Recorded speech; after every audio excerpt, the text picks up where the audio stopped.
Persian പോരാളികൾ അന്ത്യയുദ്ധത്തിന് ഖത്തറിൽ Iran ചാരന്മാർ.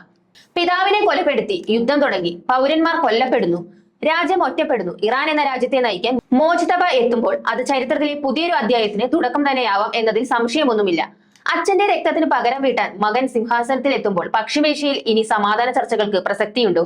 അതെ, ഇറാൻ രാഷ്ട്രീയത്തിലെ ഏറ്റവും നിർണായകമായ ഒരു മാറ്റത്തിനാണ് കഴിഞ്ഞ മണിക്കൂറുകളിൽ പശ്ചിമേഷ്യൻ മണ്ണ് സാക്ഷ്യം വഹിച്ചത്. ഇറാന്റെ ആത്മീയവും സൈനികവുമായ അധികാരത്തിന്റെ ചെങ്കോൽ പുതിയ കൈകളിലേക്ക് എത്തിയിരിക്കുകയാണ്. ആയത്തുള്ള അലി ഖമേനി കൊല്ലപ്പെട്ട് 5-ാം ദിവസം തികയുമ്പോൾ അദ്ദേഹത്തിന്റെ മകൻ മോജ്തബ ഖമേനിയെ ഇറാന്റെ പുതിയ പരമോന്നത നേതാവായി തിരഞ്ഞെടുത്തിരിക്കുകയാണ് ഇറാൻ വിദഗ്ധ അസംബ്ലി. പേർഷ്യൻ പോരാളികൾ ഇനി ഒത്തുതീർപ്പിനില്ലെന്നും കടുത്ത പ്രത്യാക്രമണങ്ങൾക്കായി ഒരുങ്ങിക്കഴിഞ്ഞുവെന്നുമുള്ള ഒരു സന്ദേശം കൂടിയാവാം പെട്ടെന്നുള്ള തിരഞ്ഞെടുക്കൽ എന്ന് വിദഗ്ധർ ചൂണ്ടിക്കാണിക്കുന്നു. പിതാവും ഇറാന്റെ പരമോന്നത നേതാവുമായ ആയത്തുള്ള അലി ഖമേനിയുടെ കൊലപാതകത്തിൽ കൊടുമ്പിരി കൊണ്ട ഇസ്രായേൽ ഇറാൻ യുദ്ധം 5-ാം ദിവസത്തിലേക്ക് കടക്കുമ്പോഴാണ് നാടകീയമായ ഈ അധികാര കൈമാറ്റം നടന്നിരിക്കുന്നത്. ഫെബ്രുവരി 28-ന് അമേരിക്കയും ഇസ്രായേലും ചേർന്ന് നടത്തിയ എപ്പിക് ഫ്യൂറി, ലയൺസ് റോർ എന്നീ സൈനിക നീക്കങ്ങളിൽ അലി ഖമേനി കൊല്ലപ്പെട്ടതോടെ ഇറാൻ തകരുമെന്ന് പാശ്ചാത്യ രാജ്യങ്ങൾ കണക്കൂട്ടിയിരുന്നു.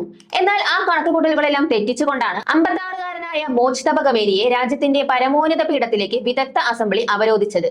ഖമേനിയുടെ രണ്ടാമത്തെ മകനായ മോജ്തബയെ വർഷങ്ങളായി നിരീക്ഷകർ ഒരു പിൻഗാമിയായി കണ്ടിരുന്നുവെങ്കിലും യുദ്ധകളത്തിലെ ഈ അടിയന്തര സാഹചര്യം അദ്ദേഹത്തിന്റെ സ്ഥാനക്കയറ്റം വേഗത്തിലാക്കി എന്നാണ് ടെഹ്റാനിൽ നിന്നും റിപ്പോർട്ടുകൾ.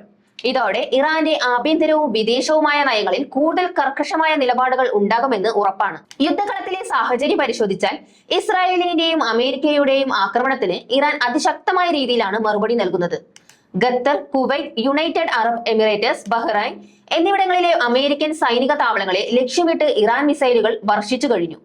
തങ്ങളുടെ നേതാവിനെ വധിച്ചവർക്ക് മാപ്പില്ലെന്നും മേഖലയിലെ ഓരോ അമേരിക്കൻ താവളത്തെയും അമേരിക്കൻ മണ്ണായി കണ്ട് ആക്രമിക്കുമെന്നുമാണ് ടെഹ്റാൻ നൽകുന്ന മുന്നറിയിപ്പ്. അമേരിക്കയും ഇസ്രായേലും തങ്ങളുടെ സൈനിക നടപടികൾ ആഴ്ചകളോളം നീളുമെന്ന് പ്രഖ്യാപിക്കുമ്പോഴും ഗൾഫ് രാജ്യങ്ങൾ കടുത്ത ജാഗ്രതയിലാണ്. യുദ്ധം പടരാതിരിക്കാൻ ലോക നേതാക്കൾ ശ്രമിക്കുമ്പോഴും കനൽ അടങ്ങുന്നില്ല എന്നതാണ് വാസ്തവം. സംഘർഷം മുറുകുന്നതിനിടെ ഇറാന്റെ സംഖ്യകക്ഷികളും പോരാട്ടത്തിൽ സജീവമായിരിക്കുകയാണ്. കാനഡയും യൂറോപ്യൻ രാജ്യങ്ങളും അമേരിക്കയ്ക്ക് പിന്തുണ നൽകുമ്പോൾ യുദ്ധം അവസാനിപ്പിക്കാൻ ഐക്യരാഷ്ട്രസഭ അടിയന്തര വെടിനിർത്തലിന് ആഹ്വാനം ചെയ്തു. ഇന്ത്യൻ പ്രധാനമന്ത്രി നരേന്ദ്രമോദി ഇസ്രായേൽ പ്രധാനമന്ത്രി ബെഞ്ചമിൻ നെതന്യാഹുവുമായി ഫോണിൽ സംസാരിച്ച് സംയമനം പാലിക്കണമെന്ന് ആവശ്യപ്പെട്ടിട്ടുണ്ട്. എന്നാൽ ഇസ്രായേൽ സൈന്യം ഇറാനിലെ ഭൂഗർഭ ആണവ കേന്ദ്രങ്ങൾ ലക്ഷ്യമിട്ട് വിശാലമായ ആക്രമണ തരംഗം ആരംഭിച്ചു കഴിഞ്ഞു. രഹസ്യമായ ആണവായുധങ്ങൾ നിർമ്മിക്കുന്നു എന്ന് ആരോപിച്ചാണ് ഇസ്രായേൽ ഇറാന്റെ ആണവ കേന്ദ്രങ്ങളിൽ ബോംബുകൾ വർഷിക്കുന്നത്. ഇതിനിടയിൽ ഖത്തറിൽ നിന്ന് പുറത്തുവരുന്ന വാർത്തകൾ ചാരവൃത്തിയുടെയും അട്ടിമറിയുടെയും കഥകളാണ് പറയുന്നത്. ഇറാന്റെ റവല്യൂഷണറി ഗാർഡുകളുമായി ബന്ധമുണ്ടെന്ന് ആരോപിക്കപ്പെടുന്ന 2 ചാരസെല്ലുകളെ ഖത്തർ തകർത്തെന്നും അറസ്റ്റിലായ 10 പേർ തങ്ങൾ ചാരവൃത്തി നടത്താൻ നിർദ്ദേശം ലഭിച്ചതായി സമ്മതിച്ചുവെന്നുമാണ് റിപ്പോർട്ട്. ഗൾഫ് മേഖലയിൽ അമേരിക്കയുടെ പ്രധാന സൈനിക താവളത്തിന് ആതിഥേയത്വം വഹിക്കുന്ന രാജ്യമെന്ന നിലയിൽ ഖത്തർ ഇപ്പോൾ ഇറാന്റെ നിരീക്ഷണത്തിലാണ്. ഈ പെരിമുറുക്ക മേഖലയിലെ മറ്റു രാജ്യങ്ങളിലേക്കും പടരുകയാണ്. ലെബനൻ അതിർത്തിയിലും സ്ഥിതിഗതികൾ ശാന്തമല്ല. ബുധനാഴ്ച അർദ്ധരാത്രിക്ക് ശേഷം ബെയ്റൂട്ടിൽ വൻ സ്ഫോടന ശബ്ദങ്ങളാണ് കേട്ടത്. ഹിസ്ബുള്ളയും ഇസ്രായേൽ സൈന്യവും തമ്മിലുള്ള ഏറ്റുമുട്ടൽ അതിരൂക്ഷമായി തുടരുകയാണ്. അലി ഖമേനിയുടെ വധത്തിന് പ്രതികാരമായി ഹിസ്ബുള്ള ഇസ്രായേലിന് നേരെ റോക്കറ്റ് മഴയാണ് പെയ്യിക്കുന്നത്. ഇതോടെ പശ്ചിമേഷ്യൻ യുദ്ധം പല മുന്നണികളിലായി വ്യാപിച്ചിരിക്കുകയാണ്. കനേഡിയൻ പ്രധാനമന്ത്രി മാർക്ക് കാർണി ഉൾപ്പെടെയുള്ള നേതാക്കൾ നയതന്ത്ര ഇടപെടലിലൂടെ യുദ്ധത്തിന്റെ തീവ്രത കുറയ്ക്കണമെന്ന് ആവശ്യപ്പെടുന്നുണ്ടെങ്കിലും നിലവിലെ സാഹചര്യത്തിൽ സമാധാനം ഒരു വിദൂര സ്വപ്നം മാത്രമാണ്. മോജ്തബ ഖമേനിയുടെ നേതൃത്വത്തിൽ ഇറാൻ ഇനി എന്ത് നിലപാട് സ്വീകരിക്കും എന്നതാണ് ലോകം ഉറ്റുനോക്കുന്നത്.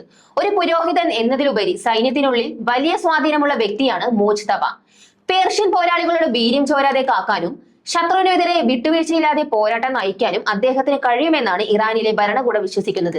അച്ഛന്റെ മരണത്തിന് പ്രതികാരം ചെയ്യുക എന്നതിലുപരി അമേരിക്കൻ അധിനിവേശത്തിൽ നിന്ന് ഇറാന്റെ പരമാധികാരം സംരക്ഷിക്കുക എന്ന വലിയ ദൗത്യമാണ് അദ്ദേഹത്തിന് മുന്നിലുള്ളത്. സ്വിറ്റ്സർലാൻഡിലോ തുർക്കിയിലോ സമാധാന ചർച്ചകൾക്ക് വേദിയൊരുക്കാൻ തയ്യാറാണെന്ന് ചില രാജ്യങ്ങൾ പറയുന്നുണ്ടെങ്കിലും മിസൈലുകളുടെ ഗർജനത്തിനിടയിൽ സംസാരത്തിന് പ്രസക്തി കുറവാണ്. ഖമേനി പകരം വന്നത് അതേ പാരമ്പര്യമുള്ള കരുത്തുള്ള മറ്റൊരു വിപ്ലവകാരിയാണ്. മോജ്തബ ഖമേനിയുടെ ഓരോ തീരുമാനവും ഇനി ആഗോള രാഷ്ട്രീയത്തെയും എണ്ണ വിപണിയെയും ബാധിക്കുമെന്നതിൽ തർക്കമില്ല.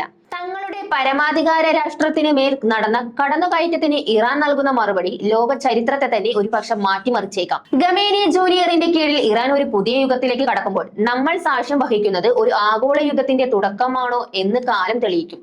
നിശബ്ദതയ്ക്ക് ഇനി സ്ഥാനമില്ല. മിസൈലുകൾ സംസാരിക്കുന്ന കാലമാണിത്.